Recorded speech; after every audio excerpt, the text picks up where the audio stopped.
Hi నమస్తే, నేను మీ సునీల్ కుమార్ గాజుల. ఏం చేస్తున్నావో అర్థమవుతుందా నీకు? సరే, ఏం చేసినా కానీ ఏమైంది అని అనేవాళ్ళు, ఏదైనా జరిగినప్పుడు ఏం కాదులే అని ధైర్యం చెప్పేవారు నీ జీవితంలో ఎంతమంది ఉన్నారు? ఒక్కసారి ఆలోచించే ప్రయత్నం చెయ్యి. ఉరుకుల పరుగుల జీవితంలో అన్ని వస్తువుల కోసమే అని వస్తువుల వేటలో పడిపోయి మనుషుల్ని మర్చిపోతున్నారు, మమకారాన్ని మర్చిపోతున్నారు, బంధాలని వదిలిపెట్టేస్తున్నారు.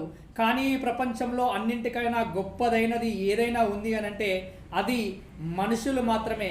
కాబట్టి ఆ మనుషులందరితో మంచిగా ఉంటూ అందరినీ మంచివారిగా నమ్ముతూ ముందుకు వెళ్ళే ప్రయత్నం చేస్తున్నప్పుడు మాత్రమే నువ్వు చేస్తున్న పనిలో ఉంటున్న రంగంలో అద్భుతంగా ఎదగడానికి ఆస్కారం ఏర్పడుతూ ఉంటుంది.